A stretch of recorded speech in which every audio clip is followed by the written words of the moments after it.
Здравейте! Аз съм Мудрозавърът и днес съм ви подготвил 10 интересни гризачи, хем сладки и откачени, хем странни и грозновати. Знаете си процедурата, абонирайте се и харесвате видеото. А сега приятно гледане! Номер 10. Египетска бодлокожа мишка. Египетската бодлокожа мишка е с по-дълга опашка и по-големи уши. А най-отличителната черта е, че космите и козината на мишката са необичайно твърди, а кожата груба и суха. Така те се предпазват от климатичните условия, както и пясъчните бури в Египет и някои съседски държави. Продължителността на живот на тази мишка е едва 4 години, като много от египетските бодлокожи мишки умират по-рано заради неблагоприятните условия. Тези мишки често си правят тунели, в които живеят и се ориентират по корените на растенията. Яде насекоми, растения и дори паяци и скорпиони. Издържа на големи температури и не е добра компания, така че ако искате да си го вземете с домашен любимец, е абсолютно забранено. Цветът на козината е между светло-оранжево до светло-кафяво, в зависимост от времето и условията. Ушите, носа, ръчичките и дори краката, включително и опашката, са бледо-розови до тъмно-бежови. И тук се изчерпва информацията за тази мишка. Но това не е краят, защото имаме още цели 9 представителя на тези интересни и чудновати създания. Номер 9. Бледа песачарка. Това животно отново е характерно за Египет, предимно северна и западна част на Египет. Достига до цели 27 см, като някои индивиди достигат до 30 см, а тежат около 50 грама. Има бледо-оранжево оперение в стил пален с бял корем и бели предни крайници. Ушите им са без пигментация, а стъпалата напълно покрити с козина. Активна е предимно зора или здрач, а понякога и през нощта. Отново е всеядна и яде семена, растения, безгръбначни и други същества. По принцип, счита се за подходящ домашен любимец, но често има инциденти. Номер 8. Дългоопашата чинчила. Дългоопашатите чинчили са типични представители за Южна Америка. Произхождат от планинските райони на Чили в Андите на височина до 5000 метра надморска височина. Достига до 38 см без опашката и близо 60 см с опашката и тежи около 600 грама. Тези чинчили са с свръхплътна и мека кожа. Цветът ѝ зависи от това къде се намира, тъй като тя се опитва да се слее с околната среда.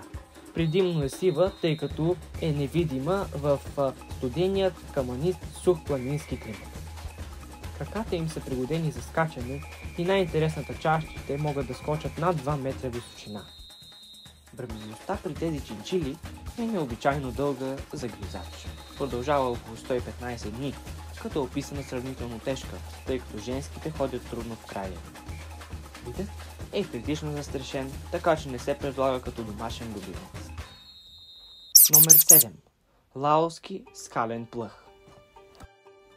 Тези плъхове са били смятани за изчезнали от милиони години, докато не се появява отново на пазара за месо в Лаос. Цветът на козината е сиво-синя и тежи около 500 грама и е дълъг около 30 см. Има дълга пухкава опашка и ако има интерес, ще направя специално видео за него. А сега номер 6. Капибара. Много хора са отчудени, че капибарата е гризач, но това е факт. Капибарите са най-големите гризачи в света до момента. Те предпочитат да са близо до вода и тревни площи. Тези гризачи са нещо като огромни плъхове без опашки с големи крайници. Тези животни достигат до цели 135 см. За сравнение, хамстера на Роборовски е дълъг само 4 см и уточнявам, че и двата вида са гризачи. Продължителността на живот на този гризач е около 10 години, като козината на капибарите варират между жълто-кафяво и оранжево-бледо-кафяво. ето, че стигнахме и до средата на днешното видео. Сега предстоят най-интересните видове, които може би ще чуете за първи път. Номер 5. Мадагаскарски гигантски плъх. Мадагаскарският гигантски плъх е по-различен от останалите плъхове. Най-важното, което трябва да се спомене, е, че това животно живее близо 12 години, докато останалите плъхове живеят от 4-5 години. Опашката на този гризач е дебела и дълга, а ушите големи и заобрени. Като той може да ги контролира и насочва на 180 градуса. Видът е критично застрашен, защото тези плъхове се срещат на много малка площ и то само на Мадагаскарският остров.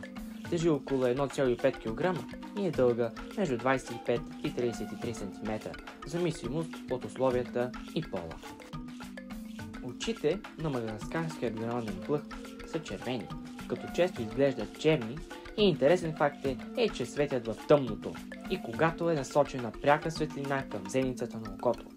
Този плъх е разпространител на много болести и често е причинител за неприятности.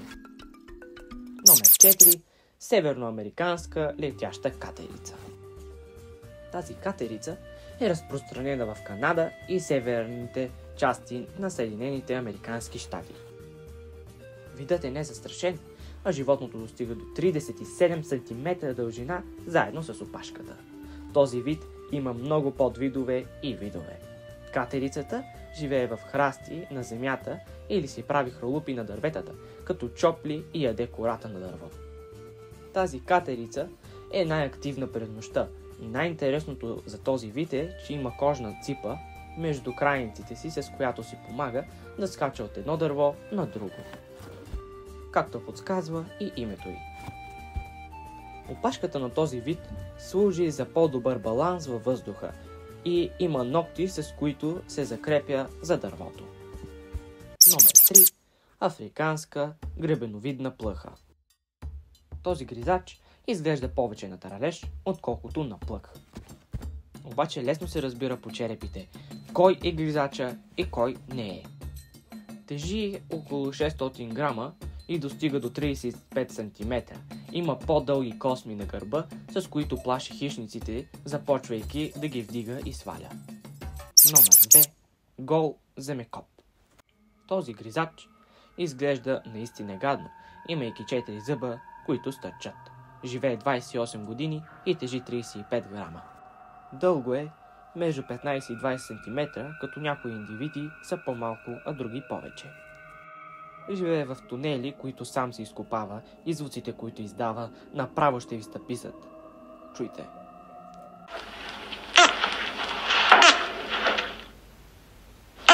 Голият земекоп няма козина и е почти сляп. Ориентира се чрез звуците, които издава, като чува звука, който се връща, отблъсквайки се от тунелните стени на пясъка в пустинята, където живее. Яде семена и растения, както и насекоми и други безгръбначни. Обонянието им от друга страна е много развито и усещат всички животни по миризмите. Колкото по-стар е индивида, толкова по-лошо обоняние има. Те се раждат напълно слепи и нямат рецептори за вкусове и миризми. Номер 1. Индийска гигантска дъгова катерица. Тази катерица изглежда сякаш е излязла от индустрия за анимационни филми и честно казано си заслужава да бъде на номер 1. Малко хора знаят, че тя съществува и се радвам, че най-накрая успявам да ви запозная с нещо, което съм 100% сигурен, че не знаете. И за странната си окраска и дългата опашка, тези животни изглеждат сякаш са фотошоп. Но не, тези снимки са абсолютно автентични и са на реални катерици, които могат да бъдат видяни от и хиляди индийци. Теглото на тази катерица достига до цели 1,1 кг, а цветът на козината е червено-кафяво с зелени оттенъци и жълто петно на корема и врата. Този вид е един от най-огромните из катериците и най-пъстрият из всичките гризачи. Храни се с растения, плодове и в много редки случаи с някое насекомо.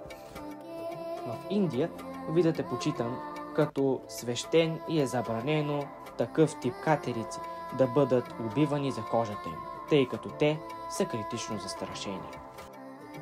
Малките се раждат слепи, голи и глухи, като после стават уникалните царе на индийските дървета.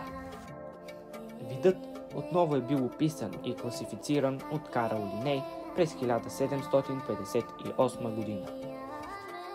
Първоначално Карл Линей поставя в рода на обикновените катерици, а по-късно я премества в отделен род, обхващайки гигантските катерици на Южна Азия. Ако тази класация ви е била интересна, може да се абонирате и да харесате видеото. А сега, чао!